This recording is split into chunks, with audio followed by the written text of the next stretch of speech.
and welcome back to Lucid Dream Initiative.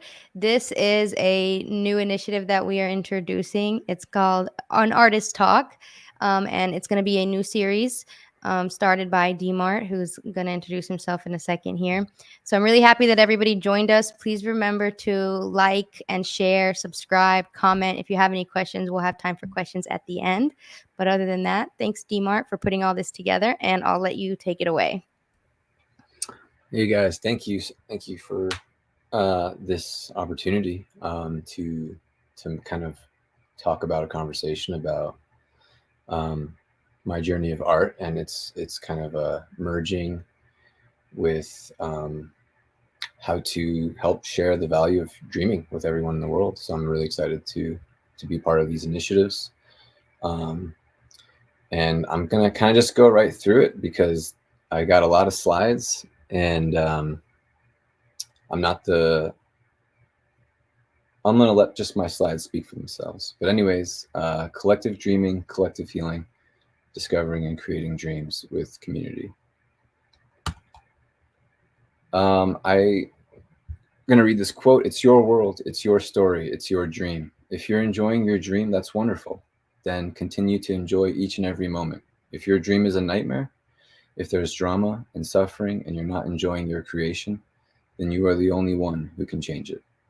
And that's from The Four Agreements by Don Miguel Ruiz. And a lot of his wordage, a lot of his writings have definitely kind of helped me along the way in this waking life. So I currently live in this really beautiful area in California. It's called Bishop, California, and the native name for it is Payahunadu. And there's a very strong Native American presence still here, specifically with the Paiute and Shoshone tribe. And Payahunadu translates as the land of flowing water. And there's a lot of history and a lot of relationships and energies that kind of brought me here. I am also a climber as well as an artist and amongst of other things. And I feel like my climbing is slowly merging into this kind of more creative journey. And how can I merge my art with climbing? And I do need to explain maybe just a brief story on just the irony of this place and how I was drawn to it. I found out about lucid dreaming when I was quite young, and then I got really into it. And then it wasn't until maybe I was about 24 or 25. I heard about this climbing route. In climbing, they have it's kind of a very silly, interesting sport, but I love it. And people who climb things, whether it's a boulder or a big face that's thousands of feet high, they give them kind of names to identify them as. And there was one called lucid dreaming. And I was just like, lucid dreaming, what does that look like? And I was just so fascinated. And turns out it's like one of the world's hardest boulders that was established out here in the early 2000s. And since then, it's seen maybe about like 6 repeats. Ironically, this year, it has seen about 3 people climbing it. And I've spoken about this dream of mine to one day try and climb this. And I truly dedicated my life, which was why I kind of moved out here to pursue this, to pursue this thing. But I think it did a lot of things mentally, as well as put the concept of lucid dreaming just in general, kind of more on a higher pedestal. Like this thing that was really hard to achieve. And I'll kind of go more into that a little bit later. Something I learned about this area that drew me there even more was the sacredness of these lands. And in this area, where that boulder is, where that lucid dreaming climb is, it's right sandwiched between these 2 beautiful boulders called the Grandma and the Grandpa Peabodys. These are my parents that visited me a couple years back. And there's basically in the past, there was Native American ceremonies and sacred weddings that would happen, and tribes would travel to this place in between those 2 rocks because they were once one and they split. And the reason why I bring that up is because my upbringing, I've always questioned my life, my existence into this universe.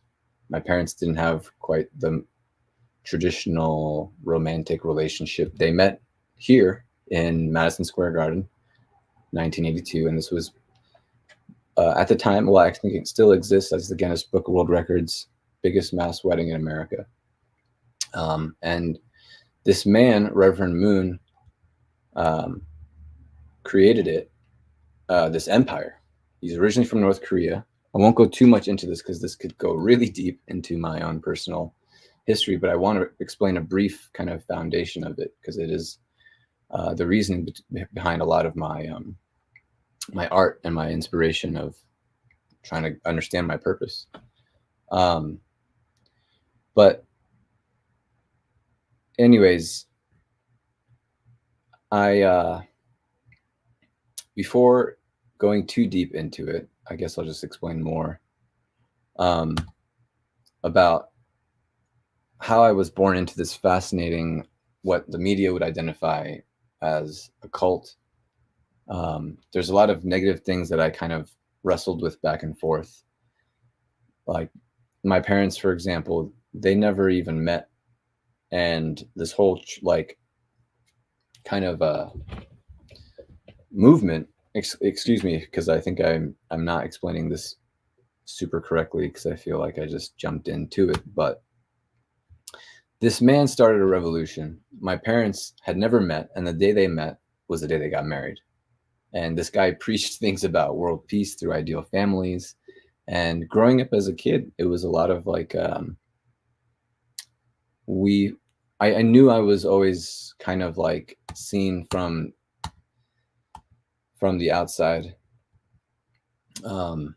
as different, more because of the judgment that I got growing up as a kid. And I think I'm having a lot of struggle explaining this because it has so much backstory. So please excuse me. So I'm going to kind of like come back to it a little bit. But this was me. I'm in the green shirt, and there was a lot of like just beauty out of being like, I mean, my community was basically the people within this ceremony. That was my whole childhood. I grew up with the families that we were they were told to, start these ideal families. And Reverend Moon had a lot of radical ideas about marriages, about certain things, but also he was a very interesting, charismatic businessman who claimed he was also the Messiah. He turned a lot of heads. A lot of media did a lot of criticizing. And it led to a very confusing childhood, I guess I should just say. And I always thought about family, and I always thought about like what true families like were, like what, because like I always felt a weirdness with my family. I never even could tell them I love them. It was awkward because I was always told that, even from my parents, that, oh, we are not your parents. The true parents are your real parents. And I think it did a lot of interesting things for me into when I was just in my teens, like going through my angsty years, like seeing other families that were really happy with each other. And I found this one book a while back, and I'm just showing it because it's one of the books that's influenced my my journey into exploring dreaming and lucid dreaming more. Because a lot of my dreams have to do with family and my family, and it's not necessarily the most happiest dreams. But yeah, anyways, this guy created something really fascinating, and a lot of people followed him, and it's now crumbling. He passed away. His youngest son, whom just for like a little backstory, like I was very deep in the church because my father was a bodyguard and security guard for Reverend Moon for about 12 years. And I kind of was able to see and witness a lot of the leadership. This is Reverend Moon's youngest son. And he now leads. He's seen his father kind of, in a way, I don't want to say brainwashed, but in some ways he's seen his father do ridiculous things and people followed him. And I think he took that to an extreme, and now he lives in Texas, and he has a church called the Sanctuary Church where they worship the AR-15 rifle. And I think there's a lot of heads that turned. Vice did a documentary on this guy, but just to show you how close I was to the church, like this guy was my football coach at like a summer camp. And it was a terrible experience. It was a really interesting experience, but yeah, this guy was a very interesting guy, and I've witnessed him like make kids cry and things like that. And but apart from that, you know, it was just really interesting growing up like mixed in that ceremony, that wedding ceremony in 1982. Reverend Moon wanted a lot of Japanese women. He got a lot of people. He wanted a lot of Japanese women because he was talking about some moment as to why this was the time for where Japan had to repent for what they did to Korea and things like this. I don't think I even explained this, but my mom and dad, I call them Oma and Appa because Korean was like the sacred language. And so I learned Korean. I also learned Japanese just because my mom spoke Japanese. But it's an interesting situation because my mom just left her home and she hasn't really been back for 30 plus years. And it's only now that she's going back.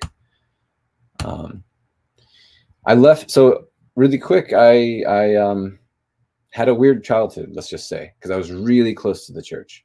And I did go to public school, and the public school knew what Moonies were. We were called the Moonies, and there were all these things like, so there was a lot of survival skills as a kid that I wanted to say and deny that. Oh no, I'm not a Moonie anymore. That shit's weird, you know? But I floated through high school, went through, no one ever told me to go to college. Our parents never went to college. They were told never to go to college because they had to just work for the church. So my parents did a lot of side hustles to keep food on the plate for me and my siblings. And after high school, I was just floating through, and I found out about this organization that the church ran. And this was in Sydney, Australia. And me and a bunch of my friends and friends of friends that were all from all over the States and all over the world, I decided to join this little organization run by the church because I wanted to give the church a shot. It was the reason why I was born. And I bring this up because this event changed my life. I was a really shy, socially awkward kid. But basically, what Oceania Leadership Team was, it's essentially kind of like an offshoot of like a Christian missionary group where you go out to different places and you preach your own word, right? And it's kind of like this interesting thing, but I was just psyched because I got an opportunity to go to Australia.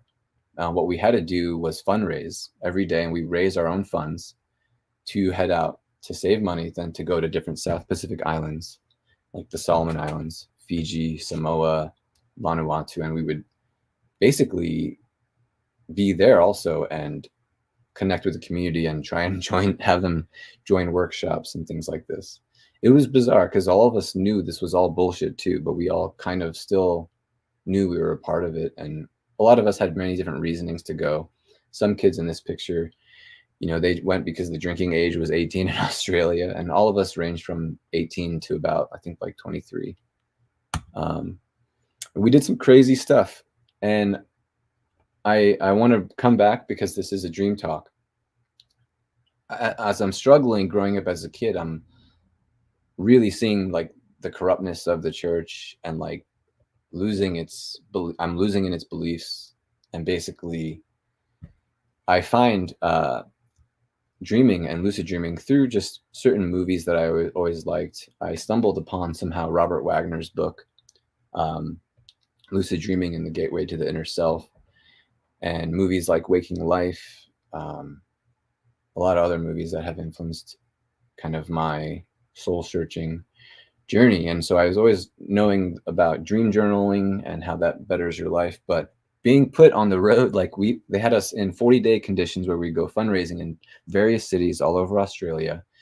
And in increments of 40 days, they called them 40-day conditions. And we had goals to make like, 20K or something like that all together. And we just had chocolate bars and like really cheap bracelets that we bought from the Philippines in mass.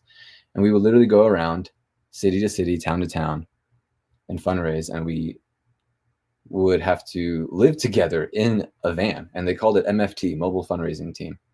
And I just joke around because it's like, it wasn't the best way to have a stable sleep life. but it was just interesting because, like, yeah, we had budgets, extreme budgets of like $5 per person per food, and we were fools, and we were also just like kids that were completely, you know, it was just like an extreme version of Christianity, like no sex before marriage, don't talk to girls, like, but all these like weird things. And it was a weird weird time, but it influenced me greatly because I was very socially awkward, and it got me out of my shell to talk to people and fundraise and ask for money. Um, and that made me meet so many different people. And without that experience too, I would have never even been to various islands that I realized that were such a privilege to just go and be part of these people's communities. And we were going there to help them, quote unquote, and like teach them things about family and whatever, all these little silly things. But who knows what real intentions the church really had. But nonetheless, it was amazing. On the top left, this was like an area in a village where apparently also the movie The Thin Red Line was shot, and they were talking about that. But there were some really amazing experiences that I can never forget, and also some really interesting kind of spiritual experiences too. A lot of spiritual kind of energies around this area. And um, I just wanted to say, like, prior to all this too, like there was still a lot of an angst in me. This was my dream journal. And I talked about fundraising briefly for that organization. And we had games and competitions, and no one ever had broke really 1,000 for OLT. And I had made $1,000, and I wrote about it. And I just want to really briefly read it to show you kind of like the psychology of my head. I don't really know what to think about it just yet. I mean, I made $1,285.85, and I know it's a lot and a new record and all, but I don't really care. Like, I feel anyone can really do it, just with that strong faith in what you believe in, and to have real, true self-confidence and utmost sincerity and patience. You can meet the most wonderful people by simply just being your true self and having your own beliefs. I met a nice Chinese lady who did beautiful watercolor paintings, and she really inspired me to keep doing more art. So I think from now on, I'm going to just draw, and with every line, every stroke comes my full attention and being in the moment of creating each line or stroke. That was October 2nd. And then October 18th, about 2 weeks later, I say, I'm a fucking dumbass. And I kind of have this really terrible negative voice in my head. And I think a lot of that came from just a lot of confusion about the church. A lot of us kind of just, like, I don't know, there was this just shared collective frustration and confusion within people that were also born into the church. But I think this is also just normal, going through like the angsty years of life, finding purpose. And again, dreaming was this thing that I was always drawn to as some kind of I don't know, I was drawn to it more in the sense of wanting kind of these out of body experiences. And I think a lot of that desire to astral project, to be able to fly, I think a lot of that came from actually wanting an escape from my life, to be honest. I should have maybe given some things about just like maybe a trigger warning or things like that, because I am going to be talking a little bit about like my own personal struggles and on like the hatred on myself. And I think a lot of that had to do with witnessing the hatred upon my dad's relationship with my mother, who he has always told us that he never wanted to marry her, and he did it out of fear of saying no, or he just didn't know how to say no. And so I think when you're conditioned and told that constantly as a kid, you also just wonder your own personal existence. And I it was weird because I felt like, you know, I did some self-harm stuff, and I specifically would hurt myself in ways, but it wasn't kind of, I felt like it was kind of late. Like I was like 19 or 20, and I was burning myself with cigarettes. And I think a lot of that had to do just, I just wanted to feel something. I wanted to like escape. And a lot of my old art had a lot to do with trees, especially deeply seated roots. And this one on the right is a journal entry right after I came back from Australia. And I think this was a note to my family.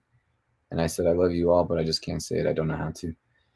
And something my father always told me growing up that has just kind of stuck in my head was like, you don't know your roots, Demart, and you got to find them. And somehow that, I think, affected actually my subconscious into always drawing trees. And then when I was finding about lucid dreaming and things like that, and astral projection, how dreams can be truly like a gateway to certain discovery of self, there was a lot of angsty self-searching. This was my first painting, and it was my first biggest painting. And 2 years later, I was so pissed at my mom because she sold it at a garage sale to sell the canvas. And a lot of yeah, this was maybe my only art that was really about just like religion, maybe.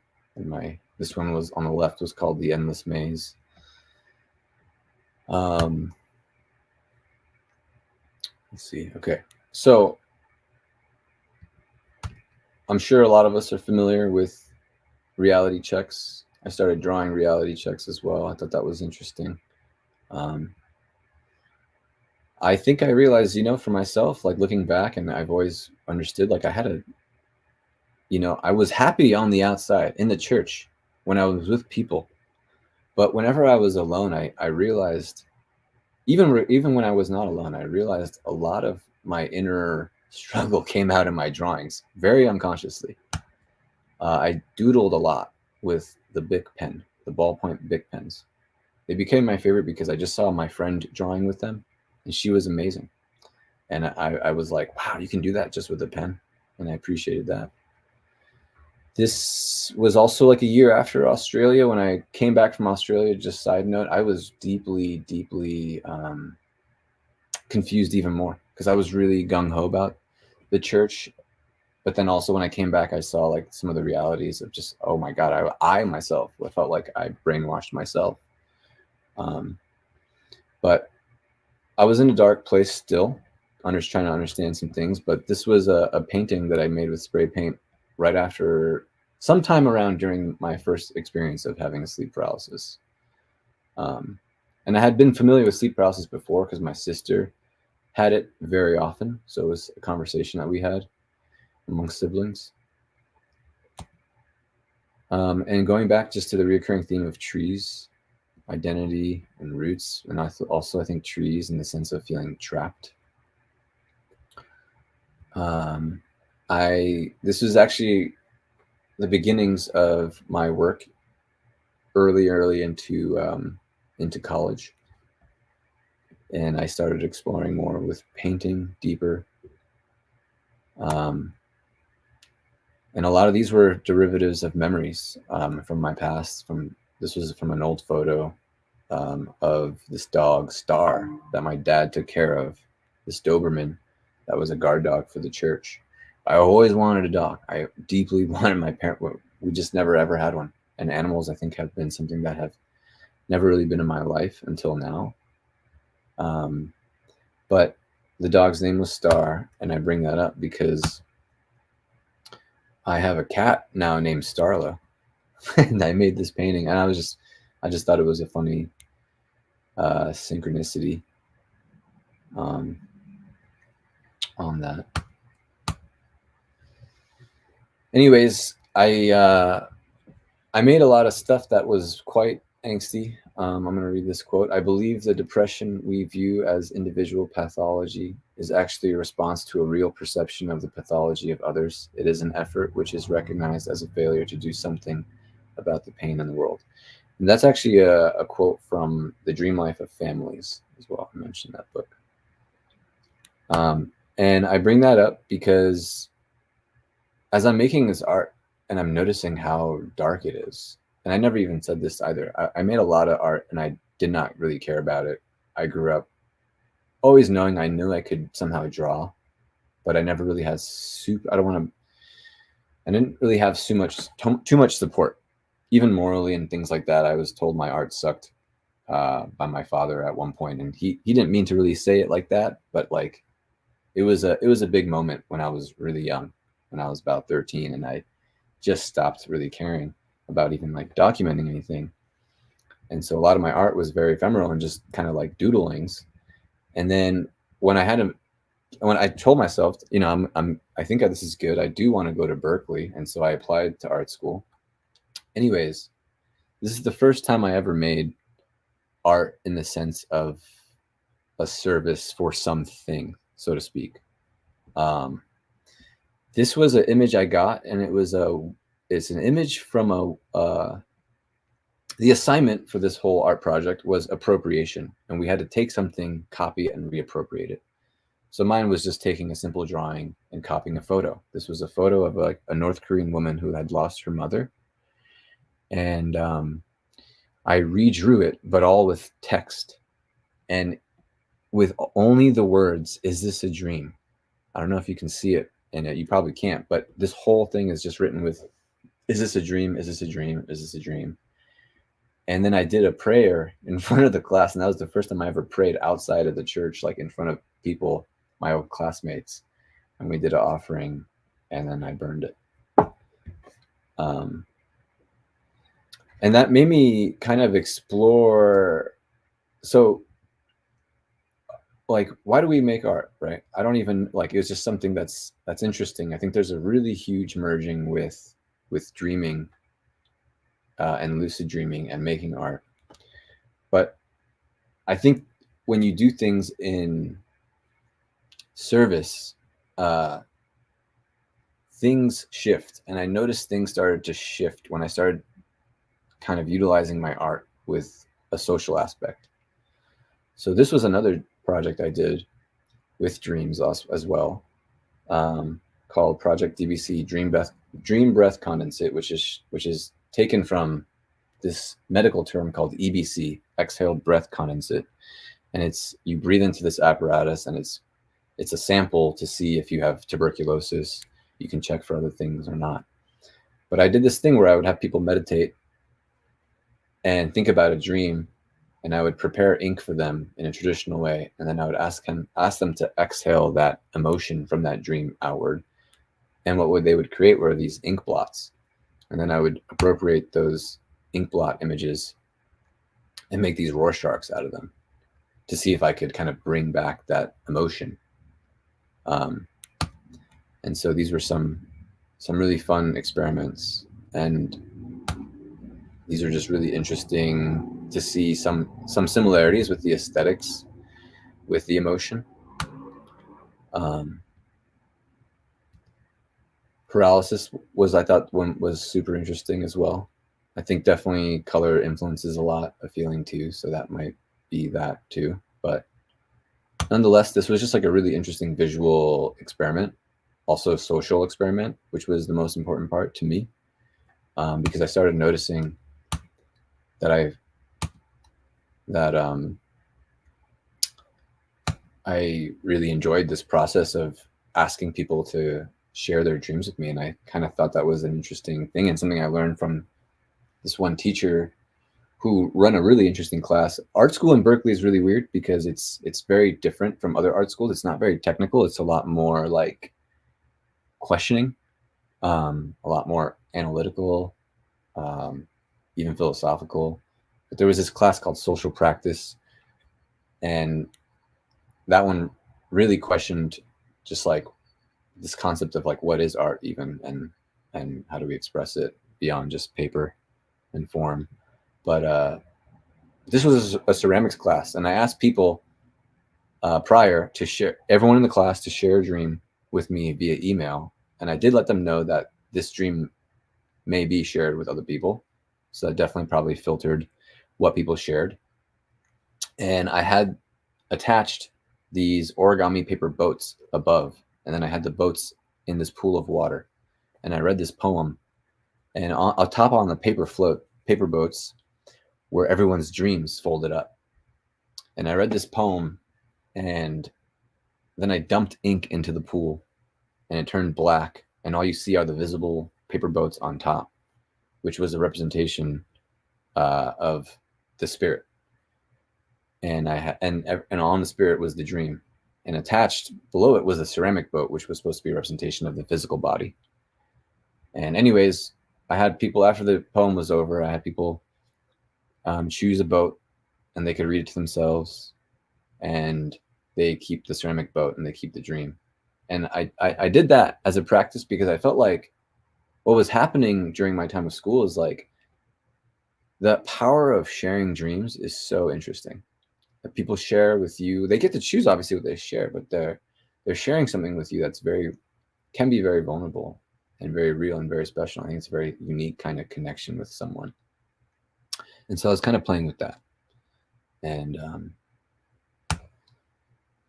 anyways, a Holtec is an artist of love, an artist of the spirit, someone who is creating every moment, every second, the most beautiful art, the art of dreaming. Life is nothing but a dream. And if we are artists, then we can create our life with love and become, and our dreams, excuse me, and our dream becomes a masterpiece of art. That was also from the Four Agreements. And yeah, I kind of just started noticing my art definitely changing when there was this social aspect to it, which was interesting because I also think like the inner, the the angst doodles and all these things. I think a lot of that was like it prepped me for my ability to make things beautiful in this service kind of mindset. Um, so life after art school, it's like what do you do, right? And I kind of, I mean, I had met friends. I had this friend who I knew was a tattoo artist, and that was something that I always dabbled with. But um, after school, I just taught myself tattooing. Tattooing is very different now. I think it's growing super quick, and it's amazing. It's, I think, a lot more applicable. This was back in the day when it was impossible to order machines or anything like that that was of good quality without proving that you worked at a tattoo shop. Um, so I had a very unique journey with tattooing. I won't go really much into detail with tattooing too much, but a lot of this was happening simultaneously during this time after art school. But uh, anyways, I also think that there was a lot of interesting correlations with how I got into tattooing, um, from just a lot of it having to do with connection, but also a lot of it having to do with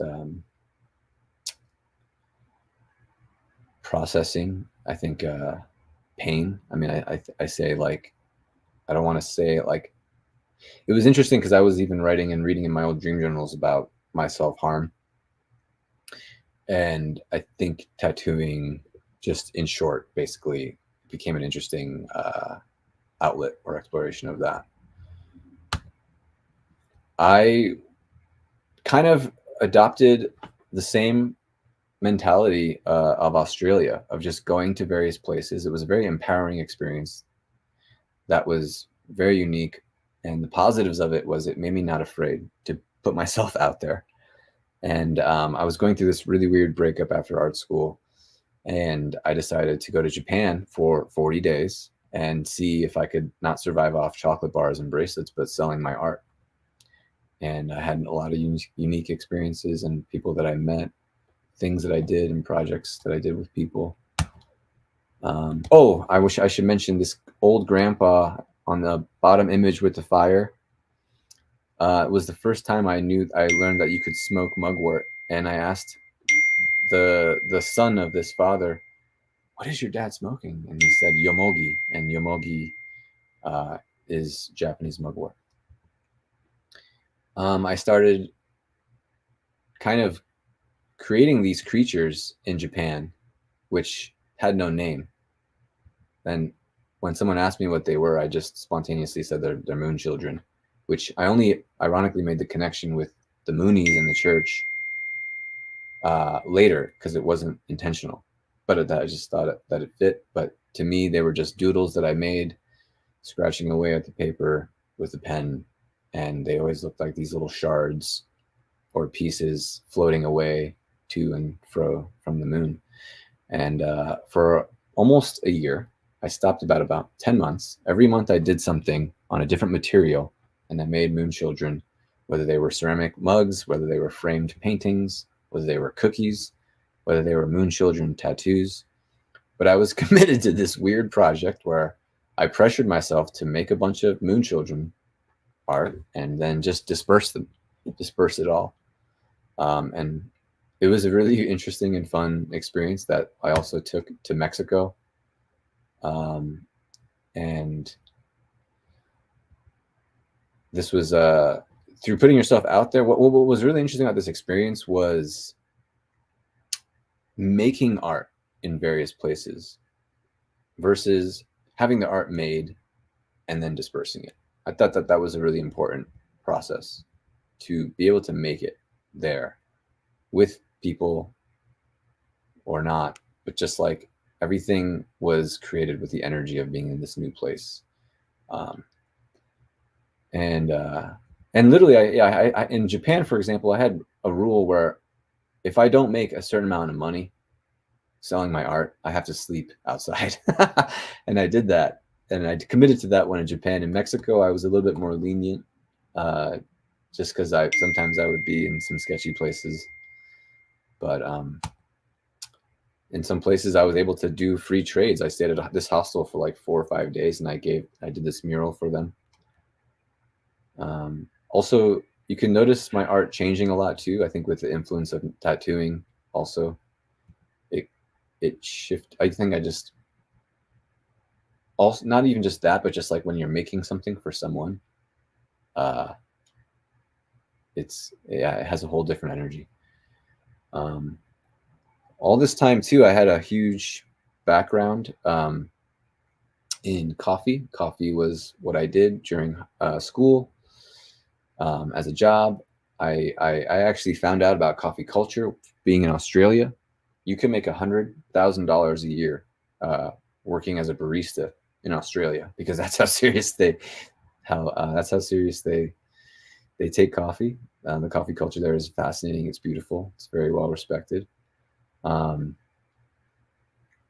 I met some really interesting people, and this woman Myra on the top right, she's originally from Honduras, and that was something that was huge that she said to me. She was like, Dima, I don't really understand, how to taste coffee very well and how to score it and give it grades.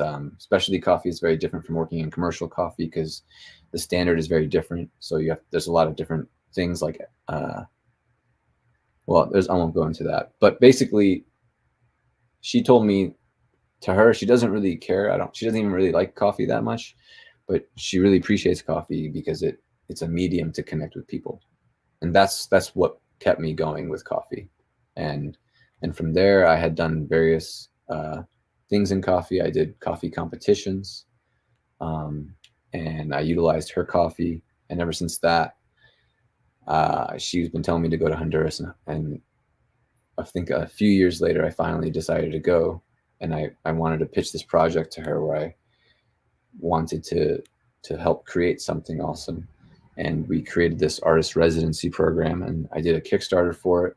And I went out there and even did some of the help with the construction. But to everyone who supported the Kickstarter, I had to give some art back. And so it was an interesting experience to shift my aesthetic after being influenced from a space as well, while also still kind of seeing how the moon children kind of took shape and changed a little bit too. And I started kind of realizing, just having a lot of connections with people and, collecting, quote unquote, collecting various dreams with people that they shared with me and creating art with that. It was just like a really interesting process, but I wanted to be very sensitive to it. And then I started thinking a little bit outside the box, and I started thinking about, I was presented from this one gallery space that is also a very like specialty coffee space as well. They asked if I wanted to do this show.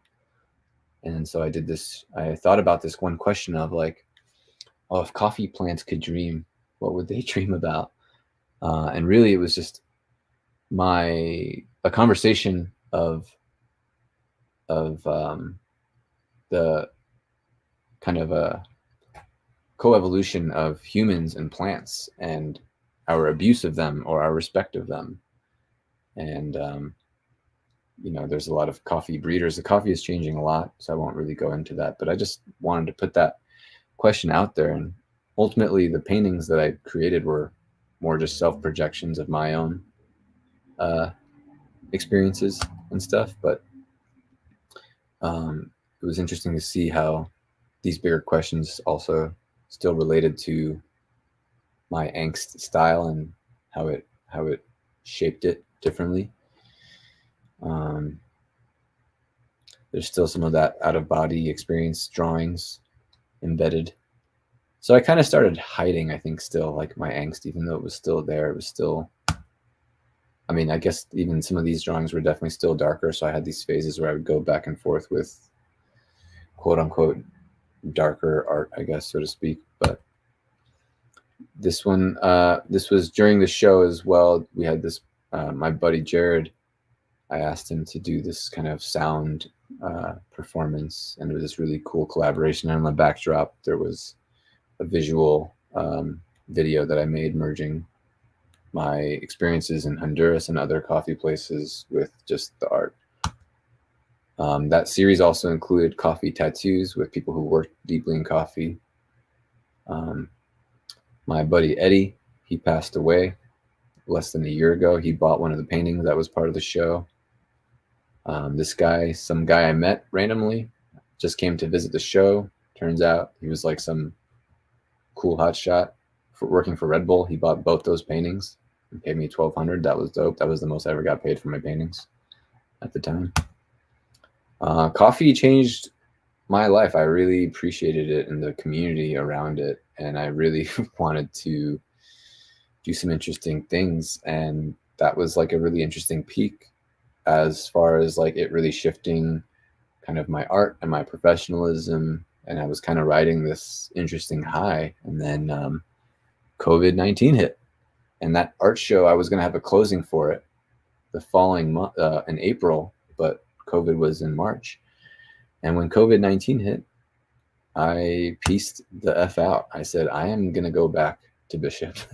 And I had been there prior. I always wanted to go back, but this was like, I felt like, well, shit, the world is over and I'm going to go back. And I'm going to go back to chase lucid dreaming because I wanted to dedicate my life to try and climb that. And I knew that was a silly goal in a sense. Maybe am I capable of doing it? Am I not? I think that I definitely am. It's just more about an interesting kind of practice of gauging my self-negative talk. And anyways, going to Bishop, it just influenced my art and changed it a little bit. I started kind of getting in touch with nature a lot more because I now know I was born a city kid and I'm no longer a city kid. And I had been to Bishop a few times, and this time I'm finally here to live here. And it definitely influenced my connection with nature.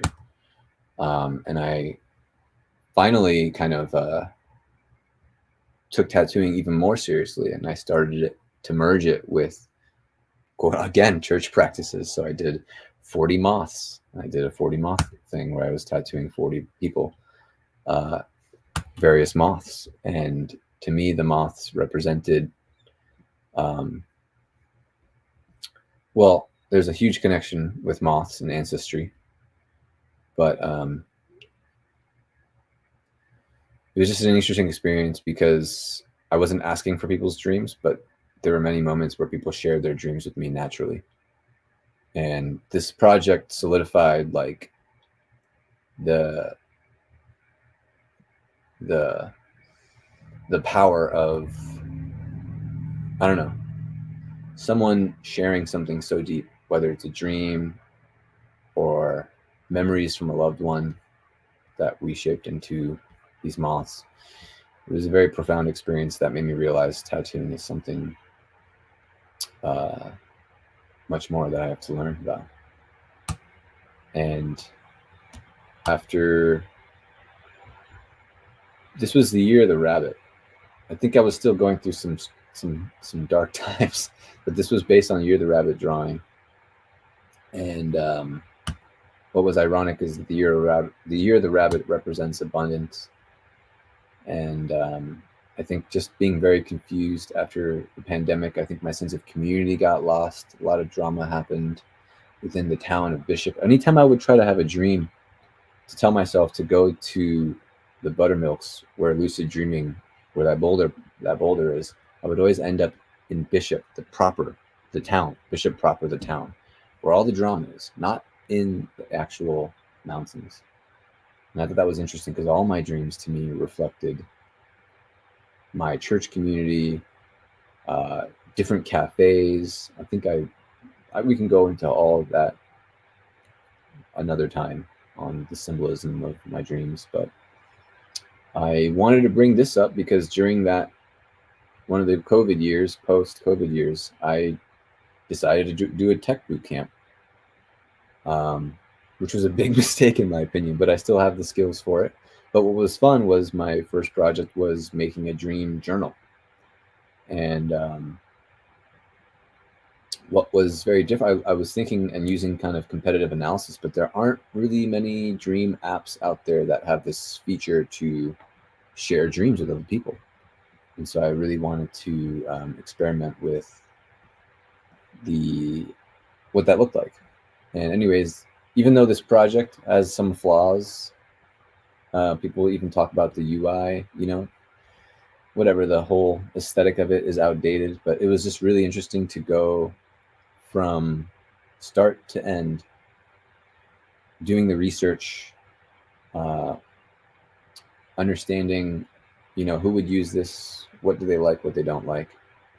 But I gamified basically when people logged dreams, you could gain experience points. It would track with AI certain dream subjects, and you could level up your avatar. Fun thing. I still haven't given it up.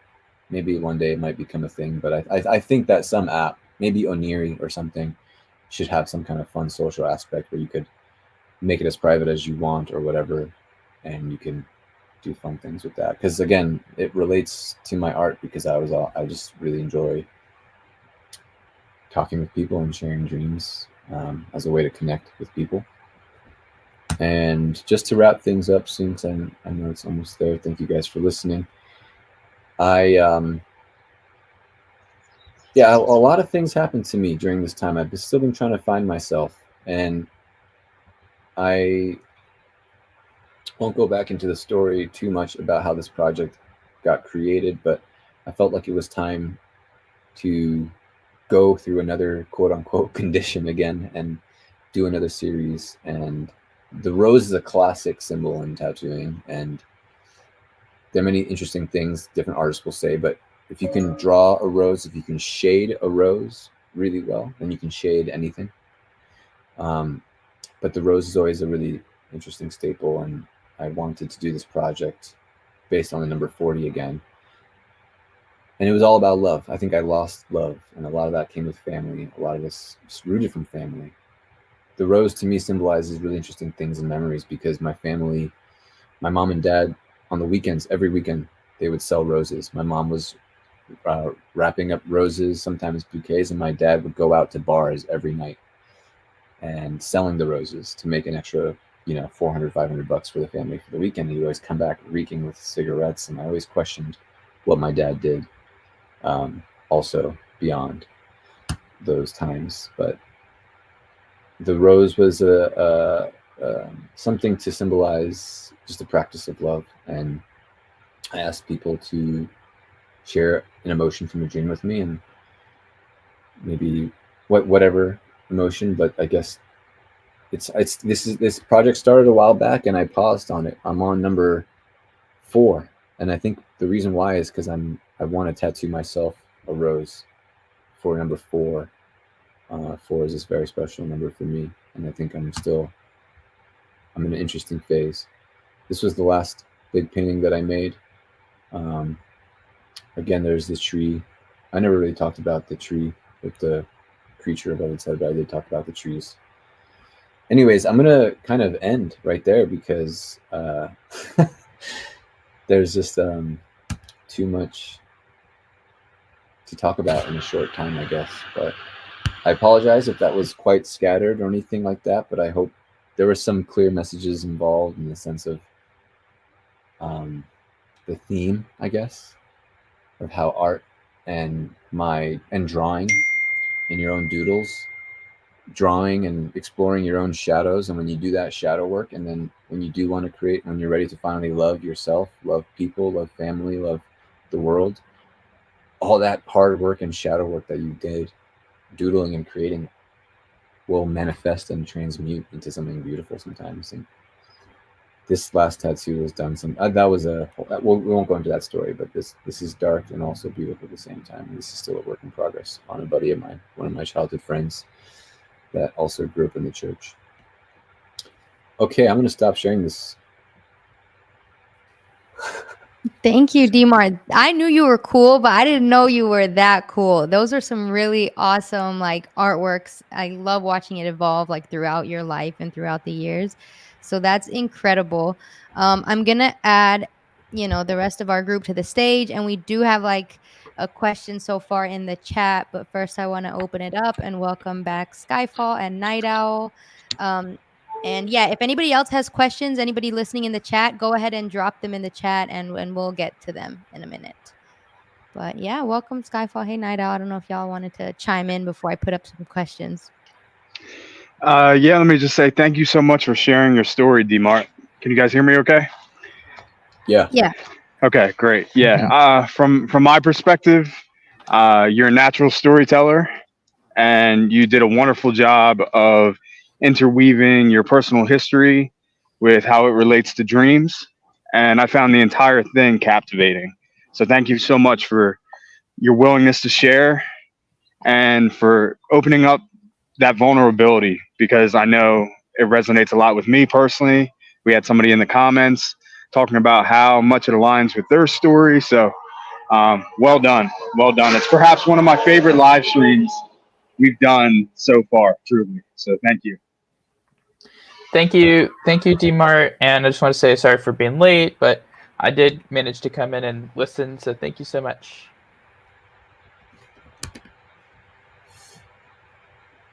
Oops. Okay. So yeah, and then so we have a question from in the chat. There's two actually.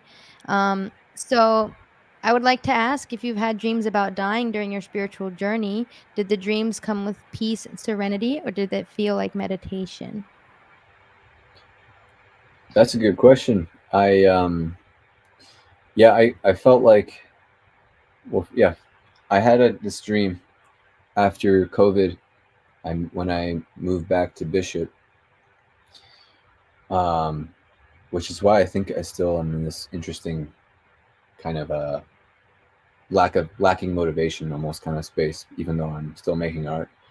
But I never had a death dream, and I had a dream that I was driving on this beautiful freeway on the 395. It's just along the mountains, windy mountain roads, and I swerved out of the way to get this car was coming head on to me, and I was off the cliff, literally flying in my truck, like holy shit, I'm about to die.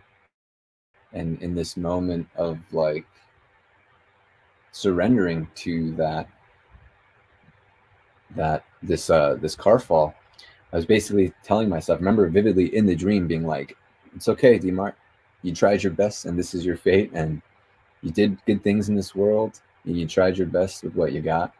And then like right before impact, I woke up. And mind you, prior to that, like I was not having the healthiest dream life. I was not having the greatest relationship with smoking cannabis. I smoked a lot of weed, which a lot of us know. For some of us, it suppresses a lot of REM. Or maybe there's conversations about what's happening really chemically or scientifically. But anyways, yeah, that was my only death dream.